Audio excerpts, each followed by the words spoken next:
Okay, चलिए शुरू करते हैं रैपिड फायर राउंड का। हमारा पहला सवाल दिखाइए जरा। पहला सवाल है, उत्तर प्रदेश में लोकप्रिय कौन, राहुल गांधी जी, अखिलेश यादव जी? सबसे पहली बात तो है कि आप राहुल जी को सिर्फ उत्तर प्रदेश तक सीमित नहीं कर सकते। राहुल जी राष्ट्रीय नेता हैं।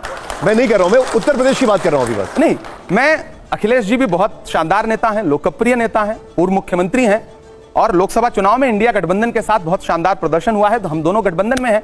तो मुझे लगता है कभी कभी कि ऐसी परिस्थिति आप किसी के सामने क्यों लाते हैं कि दो भाई उसके सामने खड़ा कर दें कि भैया इसमें से बताओ इसके अंदर ज्यादा प्रतिभा है। राहुल जी राष्ट्रीय स्तर पर राजनीति कर रहे हैं और अखिलेश जी हर इंटरव्यू में आपके चैनलों पे भी शायद बोल चुके हैं कि मेरा लक्ष्य जो है उत्तर प्रदेश की राजनीति है। तो मुझे लगता है ये सवाल ही नहीं बनता है, दोनों लोकप्रिय हैं। अच्छा, आप शायर हैं, मैं चाहूंगा हर जवाब पे, हर सवाल पे जोरदार तालियां बजे और खूब खूब खूब हौसला अफजाई के जो जोरदार तालियां हो अगले सवाल से पहले। चलिए, अब ये सवाल तो आपने आउट ऑफ सिलेबस कर दिया है, अगला सवाल दिखाइए। इसको आउट ऑफ सिलेबस मत करिएगा, ये आप ही के सिलेबस का सवाल है। बेहतर कवि कौन है, कुमार विश्वास जी, मनोज मुंतशिर जी या मुनव्वर राणा जी? देखिए, एक चुनना है। सवाल में मैं एक क्लियर जवाब दूंगा इसका। मुनव्वर राणा कम से कम 1 लाख किलोमीटर आगे हैं दोनों से।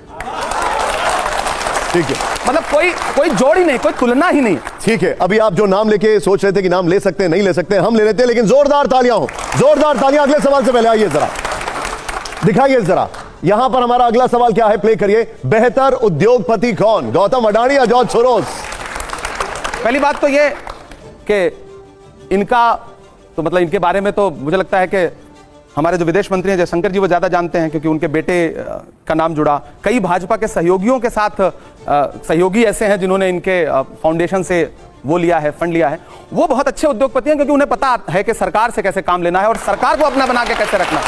मतलब दोनों में बेहतर कौन है? देश का प्रधानमंत्री जिसके लिए काम करे उससे बड़ा उद्योगपति कौन हो सकता है? ठीक है, आप इन दोनों में से एक को किसको चुनेंगे? नहीं मतलब भाई, हम इन दोनों में से तो कोई भी मुझे गोद ले ले, मैं तो खुशी रहूंगा। ठीक है, हमारा अगला सवाल जरा प्ले करिए। अगला सवाल जो है उसके लिए जोरदार तालियां हो पहले। बेहतर नेता कौन, अतीक अहमद या मुख्तार अंसारी? दोनों जनप्रतिनिधि रहे हैं, ये कई बार के विधायक रहे हैं, वो कई बार के सांसद रहे हैं। और मैं जिस क्षेत्र में इलाहाबाद विश्वविद्यालय में पढ़ता था वो फूलपुर से सांसद थे, तो दोनों हैं नहीं। तो मुझे लगता है कि दोनों अपने अपने क्षेत्र में बतौर जनप्रतिनिधि नहीं, एक को मैंने कहा ना कि मैं इस पे चूंकि मैं उस क्षेत्र में रहता था, तो बहुत सारे लोग ऐसे हैं जो जिनको उनसे फायदा हुआ होगा, नुकसान हुआ होगा। दोनों की छवि अलग अलग तरीके से अलग अलग दुनिया में गढ़ी गई है।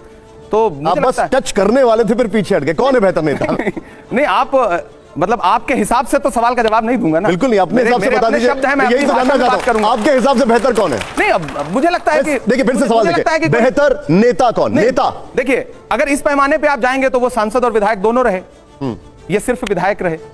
लेकिन मैंने कई टीवी चैनलों पे, देश के बड़े चैनलों पे इनके लिए प्रोग्राम्स देखे हैं, रॉबिन हुड वाले प्रोग्राम्स देखे हैं मैंने, चैनलों पे देखे हैं मैंने। मैं आपको उनके लिंक्स भेज दूंगा। अरे आप चैनलों पे कहां जाते हैं, आप तो खुद अनलॉक करके बताते हैं। चैनल सब कुछ। चलिए, इसको भी आपने आउट ऑफ सिलेबस लगभग कर दिया। अगले सवाल के लिए जोरदार तालियां हो और हम उम्मीद करते हैं इसका जवाब हमें मिले। एक में आइए जरा, दिखाइए जरा, ये है बेहतर वक्ता कौन, असदुद्दीन ओवैसी या अकबरुद्दीन ओवैसी? जब मैं खड़ा हूं तो आपको ये सवाल पूछना ही नहीं चाहिए, पर्सनल चॉइस। अभी इस सवाल में आप आउट ऑफ सिलेबस से इन दोनों में से एक बताइए। कहा ना, जब मैं खड़ा हूं तो ये सवाल बनता ही नहीं। लेकिन इन दोनों में से कौन बेहतर वक्ता लगता है? नहीं, मैंने कहा ना सवाल बनता ही नहीं। मैं अभी तक आप सवाल को आउट ऑफ सिलेबस कर रहे थे, अभी आप आउट ऑफ सिलेबस इन दोनों में से बताइए। मैं तो हमेशा प्रासंगिक हूं जब तक ये शो चलेगा अभी आज, क्योंकि मुझे से सवाल। वैसे आपने उनकी बड़ी तारीफ की कई बार, नो डाउट, उनके फैक्ट्स, उनकी भाषा ज्यादा बेहतर है। लेकिन मैं बात कर रहा हूं अकबरुद्दीन जी की भी आपने कई बार तारीफ की है। मीडिया के पसंदीदा ये हैं, आपके भी हैं, आपके। अच्छा ये बता दीजिए, थोड़ा सा ट्वीट करता हूं, आपके इन दोनों में से पसंदीदा कौन है? नहीं देखिए, पसंदीदा जैसा मतलब कोई शब्द मुझे नहीं लगता कि हमारे नेता और हमारे पसंदीदा आप पूछेंगे तो राहुल गांधी हैं। ठीक है, अब जो अगला सवाल है वो सारे एडिटर्स और सारी ऑडियंस जरूर जानना चाहेगी। जोरदार तालियों के साथ हमारा अगला सवाल पेश करिए सर, दिखाइए। हमारा अगला सवाल है, सदन का बेहतर संचालक कौन, धनखड़ साहब या ओम बिरला जी? आपने पहली बार मुंह मोड़ा है। मैं पहली बार। देखिए, एक्चुअली मैं सदन का सदस्य। आप क्रिकेट खेलते थे क्या? मैं, हाँ, क्रिकेट। तो आप डक बहुत कर रहे हैं, मैं देख। नहीं, मैं मतलब मुझे लगता है कि सच बात है कि सदन का संचालन सही से कहीं नहीं हो रहा है दोनों जगह। लेकिन इन दोनों में से कोई एक तो बता दीजिए। नहीं, इस सत्र में लोकसभा ज्यादा चली है, राज्यसभा कम चली है। मतलब ओम बिरला जी। हाँ वही है शायद। हालांकि ठीक है, चलिए। उनके पास भी बड़ा भाषाई चातुर्य वैसे ये है। कहने के लिए भी हिम्मत चाहिए कांग्रेस पार्टी में।